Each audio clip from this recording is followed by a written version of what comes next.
मैं अभिजीत एक बार फिर से आप सभी का द डेस्टिनेशन के यूट्यूब चैनल पे स्वागत करता हूं। दोस्तों, आज के वीडियो का हमारा टॉपिक है रिमाइंडर थ्योरी। रिमाइंडर थ्योरी में आज हम लोग टाइप 5 के क्वेश्चंस को देखेंगे, जिसमें taking common from dividend and divisor से संबंधित क्वेश्चन को सीखेंगे। तो आइए दोस्तों, आज के इस नए टाइप को हम लोग सीखते हैं।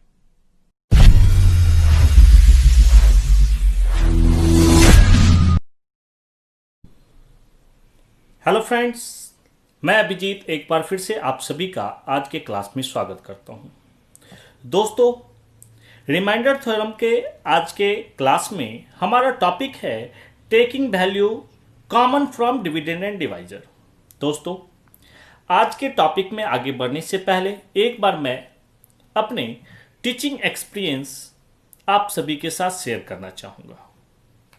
दोस्तों, मैं अभिजीत, मेरी क्वालिफिकेशन एमए और एलएलबी है। 2008 में मैं एयरक्राफ्ट मेंटेनेंस इंजीनियरिंग के लिए सिलेक्टेड था। 2010 में ग्रेजुएशन कंप्लीट हो जाने के बाद मैं दिल्ली की प्रतिष्ठित संस्थान एम व डिस्कवरी आईएएस से सिविल सर्विसेज एग्जामिनेशंस के प्रिपरेशंस पूरे किए। टीचिंग में रुचि होने के कारण हमने जल्द ही अपने इस पैशन को प्रोफेशन में बदला। 2011 से विवेकानंद आईएएस मुखर्जी नगर दिल्ली से मैंने मैथ्स फैकल्टी के रूप में अपना योगदान देना शुरू किया। 2012 से 2014 के बीच विश्वास एजुकेशन प्राइवेट लिमिटेड के दिल्ली, गुजरात व राजस्थान के कई शाखाओं पर हमने मैथ्स और रीजनिंग डिपार्टमेंट के एचओडी के रूप में अपना योगदान दिया। इसी बीच गुजरात के सुरेंद्र नगर में मैग्नस एजुकेशन में भी हमने मैथ्स फैकल्टी के रूप में अपना योगदान दिया। 2014 में बिहार में द डेस्टिनेशन नाम से अपनी संस्थान का नींव रखा, जहां वर्तमान में मैं मैथ्स फैकल्टी के रूप में अपनी सेवा दे रहा हूं। 2019 से बिहार की प्रतिष्ठित संस्थान द प्लेटफॉर्म के समस्तीपुर ब्रांच पर भी मैं मैथ्स फैकल्टी के रूप में अपना योगदान दे रहा हूं। तो दोस्तों, मेरे इस छोटे से अनुभव से मैं चाहूंगा कि मैं आपकी सफलता में अपना छोटा सा सहयोग दे सकूं। तो आइए आज के टॉपिक पे हम लोग चलते हैं। दोस्तों, आज का हमारा टॉपिक है taking values common from dividend and divisor type 5।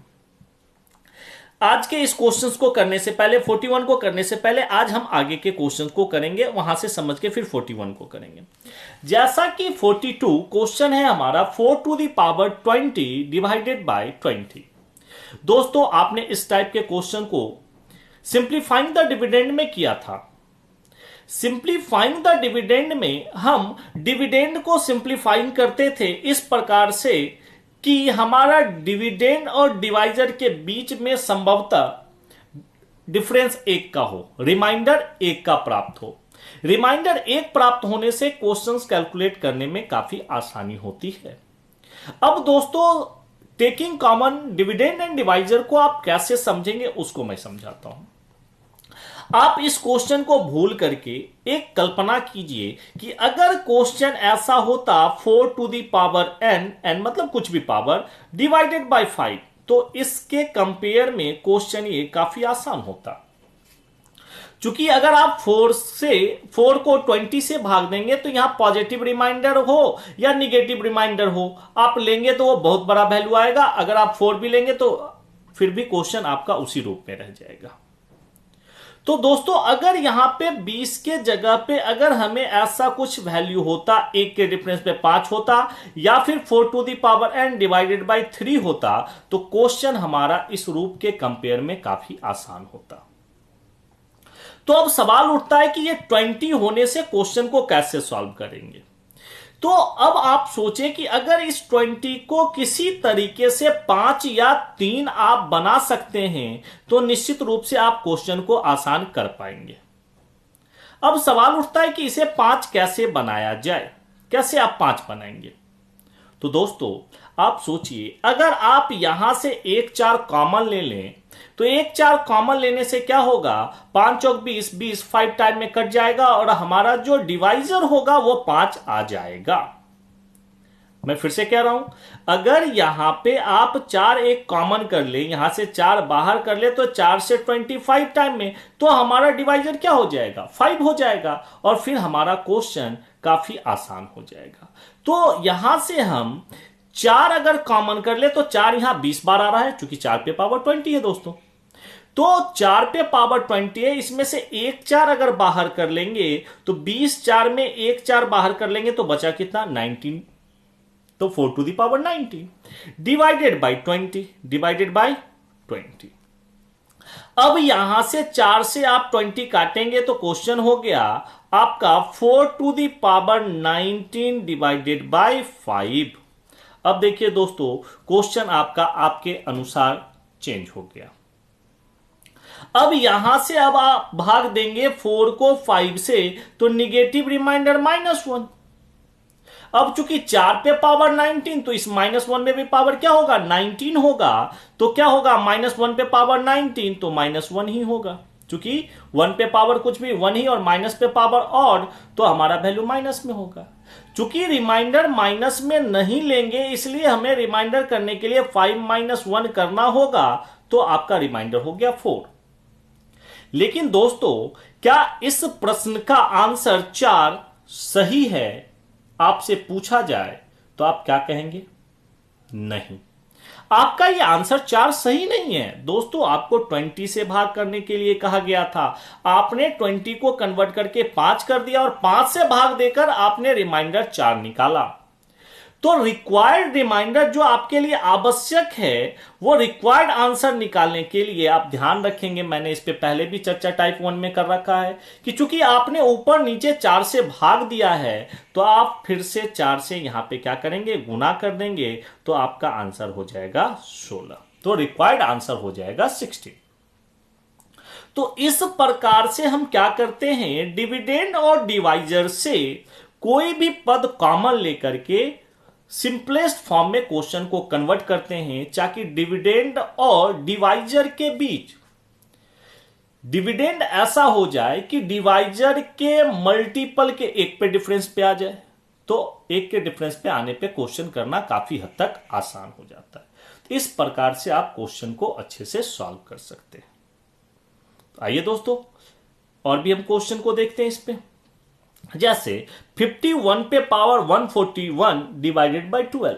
अब या तो यहां 52 हो जाए तो हम क्वेश्चन आसानी से कर लेंगे, या यहां 50 हो जाए तो क्वेश्चन आसानी से कर लेंगे, या यहां और यहां डिविडेंड और डिवाइजर में एक ऐसा संबंध स्थापित हो कि डिविडेंड डिवाइजर के मल्टीपल के 1 के डिफरेंस पे आ जाए, चाहे ये कॉमन लेने पर हो या जैसे भी संभव हो, तो हमारा क्वेश्चन काफी हद तक आसान हो जाएगा। अब सवाल उठता है दोस्तों कि इसे कैसे करेंगे। चलिए हम लोग देखते हैं इस क्वेश्चन को।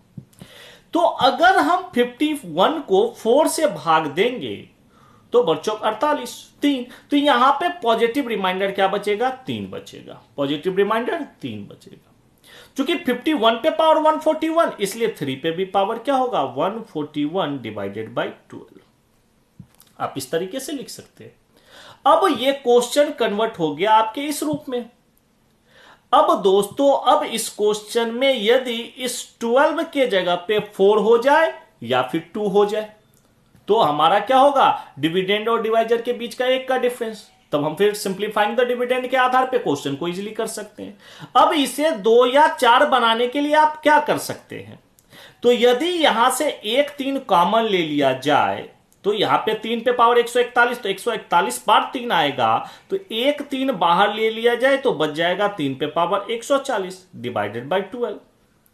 अब यहां से अगर 3 से आप 12 को काटेंगे तो 4 बार में, तो क्वेश्चन हो गया 3 पे पावर 140 डिवाइडेड बाई 4। अब चूंकि डिविडेंड और डिवाइजर के बीच का 1 का डिफरेंस, तो 3 को 4 से भाग देंगे तो निगेटिव रिमाइंडर -1।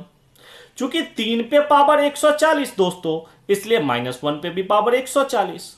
अब -1 पे पावर 140 तो क्या हो जाएगा, 1 ही हो जाएगा। चूंकि 1 पे पावर कुछ भी 1 ही, माइनस पे पावर इवन होगा, तो हमारा क्या हो जाएगा, रिमाइंडर 1 हो जाएगा। तो यहां तक तो रिमाइंडर ठीक है, लेकिन फिर से सवाल यह उठता है, क्या इस 41 नंबर क्वेश्चंस का क्या ये आंसर सही है? तो जवाब होगा नहीं। क्यों? क्योंकि आपको यहां पे कहा गया था 12 से भाग देने के लिए, लेकिन लास्टली आप भाग दे रहे हैं किससे? 4 से। तो रिक्वायर्ड आंसर आपको निकालने के लिए, जो हमारा सही आंसर होगा वो निकालने के लिए आपको 1 में से वह संख्या गुना करना होगा जिससे आपने ऊपर नीचे मल्टीप्लाई किया, या सॉरी आपने ऊपर नीचे डिवाइड किया। तो आपने ऊपर नीचे किससे डिवाइड किया? तो 3 से डिवाइड किया, तो यहां पे 3 आपको मल्टीप्लाई करना होगा। तो 3 इंटू 1, तो क्या हो जाएगा आपका आंसर? 3। तो इस प्रकार से आपके प्रश्न का सही आंसर हो जाएगा 3। तो उम्मीद करता हूं आपको taking the value common from dividend and divisor का प्रॉपर मतलब समझ में आ रहा होगा। तो इस प्रकार से हम इस क्वेश्चन को करेंगे। दोस्तों, आप एक क्वेश्चन खुद से भी ट्राई कर सकते हैं। आप वीडियो को पॉज करके इस क्वेश्चन को अवश्य बनाएं। ऐसे इन सभी क्वेश्चन का, इन सभी प्रश्नों का पीडीएफ आपको डिस्क्रिप्शन बॉक्स में मिल जाएगा। आप वहां से भी क्वेश्चन लेकर के ट्राई कर सकते हैं। आइए 43 को बनाने का प्रयास करते हैं। तो दोस्तों, हमने क्या बोला कि डिविडेंड और डिवाइजर के बीच में एक ऐसा संबंध आप स्थापित करें कि डिविडेंड डिवाइजर के मल्टीपल के एक के डिफरेंस पे आ जाए, तो क्वेश्चन बनाने में आपको आसानी होगी। तो सवाल उठता है कैसे? तो या तो इसे 2 बना दिया जाए या इसे 4 बना दिया जाए। तो 4 ऐसे की कुछ संख्या से भाग देके यहां पे 4 हो, तो जो कि संभव नहीं, किसी भी, ये चूंकि 4 का मल्टीपल नहीं है इसलिए यहां पे 4 लाना संभव नहीं है। लेकिन यदि यहां 81 से भाग दिया जाए तो ये 2 हो सकता है। तो अब सवाल उठता है कि 81 से कैसे भाग दिया जाएगा? तो यहां पे आपको कहीं ना कहीं 81 कॉमन लेना पड़ेगा। अब 81 कैसे कॉमन लेंगे दोस्तों? तो आप देखें यहां 3 पे पावर 164, मतलब 3 164 बार आ रहा है। यदि 3 पे पावर 4 अगर हम कॉमन ले लें तो हमारे पास बच जाएगा 3 पे पावर 160 डिवाइडेड बाय 162। अब 3 पे पावर 4 मतलब 81, 81 से भाग दें तो 2 टाइम्स में हमारा लग जाएगा। अब हमारा क्वेश्चन हो गया 3 पे पावर 160 डिवाइडेड बाय 2। अब आप देखिए डिविडेंड हमारा डिवाइजर के मल्टीपल के एक के डिफरेंस पे हो गया, तो यहां से हमारा पॉजिटिव रिमाइंडर ही आएगा 1। चूंकि 3 पे पावर 160 तो 1 पे पावर भी 160, तो रिमाइंडर हमारा हो गया 1। तो इस प्रकार यहां पे हमारा रिमाइंडर दोस्तों आया 1। लेकिन फिर से अगर बात की जाए कि रिक्वायर्ड आंसर इस क्वेश्चन के लिए क्या 1 सही है, तो जवाब फिर से होगा नहीं। तो दोस्तों, इसका जवाब आप ढूंढे। क्यों? क्योंकि आपने ऊपर और नीचे दोनों जगह 81 कॉमन लिया, या आप यूं कह सकते हैं कि 81 से ऊपर नीचे आपने काटा है, इसलिए इस 1 में आपको 81 मल्टीप्लाई करना होगा, तब जाके आपका सही उत्तर आ पाएगा, वो होगा 81। तो इस प्रश्न का सही उत्तर होगा 81। तो इस प्रकार से हम इस टाइप के क्वेश्चन को करते हैं। तो उम्मीद करता हूं दोस्तों आपने इस टाइप को अच्छे से समझा होगा। ऐसे इस टाइप के क्वेश्चन को हमने पीछे भी अलग अलग टॉपिक में किया है। आप एक बार पीछे के वीडियो को अवश्य देखें, तो आपका यह कॉन्सेप्ट और भी अच्छे से क्लियर हो जाएगा। दोस्तों, आप हमारे और भी वीडियो देखने के लिए हमारे YouTube channel the destination classes को भी फॉलो कर सकते हैं। अगर आपको हमारा वीडियो अच्छा लगे, आपको हमारा कंटेंट अच्छा लगे, तो आप हमारे चैनल को निश्चित रूप से लाइक करें, सब्सक्राइब करें और शेयर करें। दोस्तों, उम्मीद करता हूं आपको जो कंटेंट दिया जा रहा है वो आपको पसंद आ रहा होगा, आप उस पर काम भी कर रहे होंगे। तो दोस्तों, फिर से आप सभी का वीडियो देखने के लिए बहुत बहुत धन्यवाद। आपका दिन शुभ हो।